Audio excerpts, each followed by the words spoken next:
accomplished a lot. I don't think anyone thought that this group of guys, come on in guys, this group of guys accomplished what they accomplished.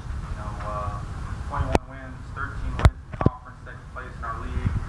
I don't know if they right now it doesn't feel all that great, but they accomplished a heck of a lot. Had a chance to play, one possession away from winning, getting to a conference tournament final. I thank Cole, what he's done in his 4 years here. I don't know how many guys have been to 3 postseason tournaments at USF, in the last 30 years. I don't know how many guys have done that. He's definitely left a legacy and a foundation for us to build on, and talk to each individual player, for the most part, most of the guys, about what they need to do better. And there was a challenge. I challenged them for more.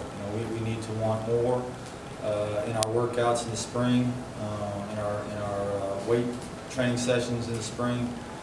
There was a physicality there. We've struggled against those high major body types. And there's really 2 in our league this year. There've been 3 in the past, but this year I think there's 2. With BYU and Gonzaga, the physicality bothered us, and then LSU. This is what we want. We struggled against St. John's with that high major physicality. That comes with the weight room. But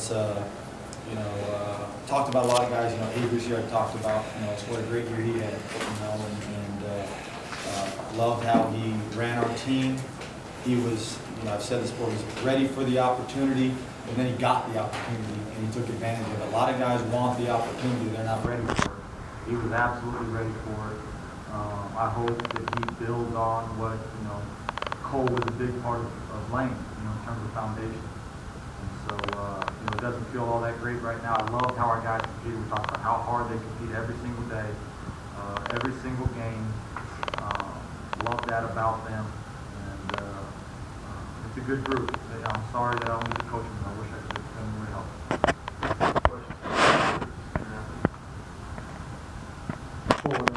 Not a guy who says a lot, but did you say much to the team after the game? Did guys come and say something to you? Because it's your last game.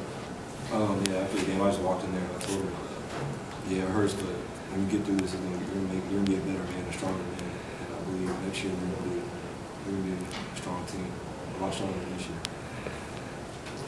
Avery, did you say anything to Cole? Did your teammates say something to him? Oh yeah, we just thank him because this year would never been how it was without him. He's become like a big leader on his team, and I look up to him all the time. I don't know if he realizes it, but he helped me get through this year too. Also, perform how I performed.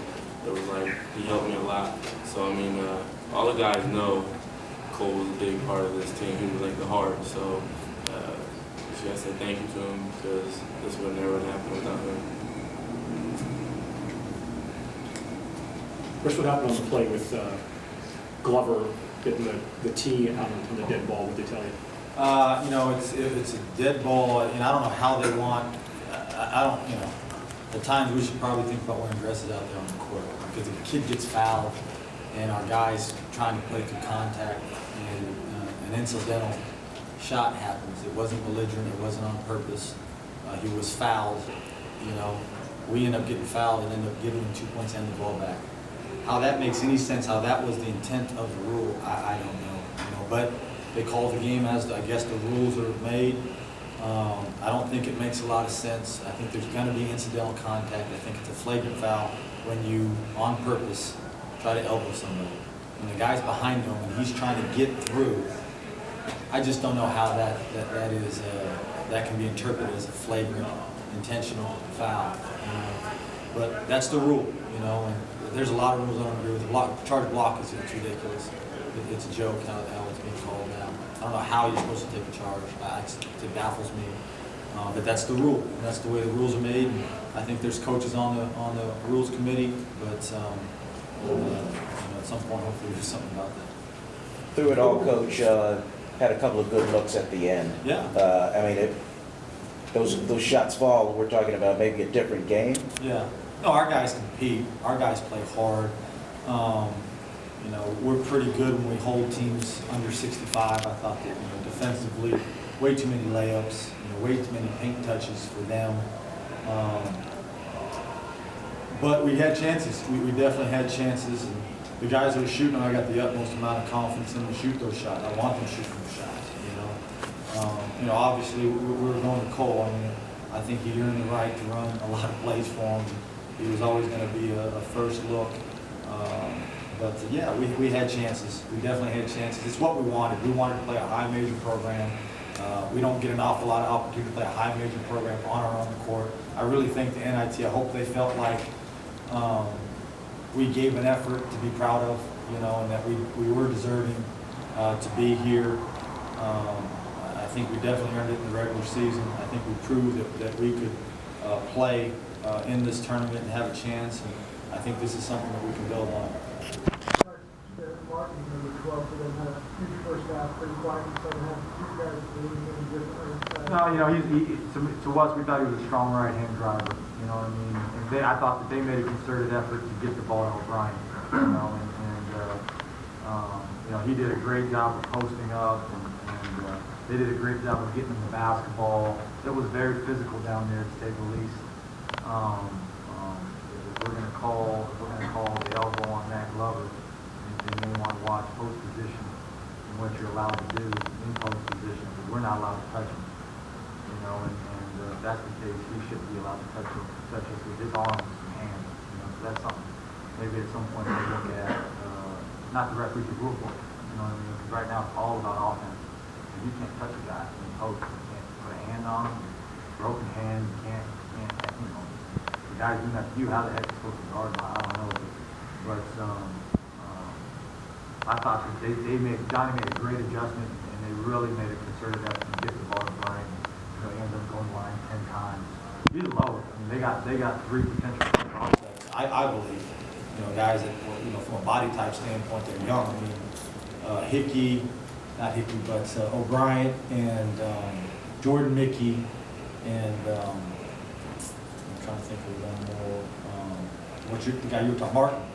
Those guys are beasts. I mean, we're a big team. You know, they made us look small tonight. You know, our guards were bigger than them, but you know, that just talks about the heart of Cole Dickinson. You know, the plays hard. He's given up 2 inches and about 40 pounds, and he battled his tail off against those guys. So, but I thought they made a concerted effort to get back to your question, to get the ball up. They were pretty in the game. It looked like you were favoring your leg a little bit. Get hurt? You okay? Yeah, I think 5 minutes in the game or something like that. Like I started getting cramps in my calf, so every time I pushed off, it would just like lock up. So it was hard. Every time I got the ball, I wanted to push it, but I didn't want to lose the ball from falling or something like that. So I mean, that stuff happens. You're okay now? Yeah, I'm good. One more for either coach or the student athletes. I have a question for you guys. Does it ever amaze you how many times on a home court the teams out free throw shooters? Does it ever amaze you? It amazes me. It amazes me. I'll answer one question, sure. Yeah, Coach, with 11:30 remaining in the second half, Cole Dickinson already had 22 points up to that point. What adjustment did you see them make to slow him down, and how do you guys want to respond to that? You know, obviously there was you know, we tried to run some stuff that we hadn't run before. You know, some things that get them the basketball. I know that they tried to put O'Brien on a bigger body on him, but I don't think that had any effect on it. You know, 22 points in 33 minutes. You know, 10 of 20. You know, got some good looks from 3. Hit 2 big ones. Hit 2 big free throws. 8 rebounds. I mean, we'll take that. 24 and 8. We'll take that every day and twice on Sunday. And he was literally, I mean, he's going against a guy that I think at some point, I don't know if he's a sophomore or junior, that guy's, you know, an NBA player at some point, you know, and Cole gave him everything you can handle. 24 and 8. It's pretty friggin' impressive. And Avery, my question for you. We've seen you throughout the year be a great facilitator on the floor and really step up as the season's gone on as the quarterback of this team. But in this offseason coming up, what do you feel like you need to add to your game, you know, to be that dynamic scorer that can put the team on its back? I would have to say, you know, finishing at the rim. I mean, I think I got to get my pull-up game in there in the mid-range. Sometimes I make bad choices, you know, trying to get all the way to the rim instead of just pulling up with an easy 2. But I mean, I got to work on a lot of stuff. You know, I got a lot to learn, watch a lot of film. But I would say finish at the rim in my defense. My defense needs help. Help defense to get better. Thank you, guys. Thanks for coming out. All right. Thank you.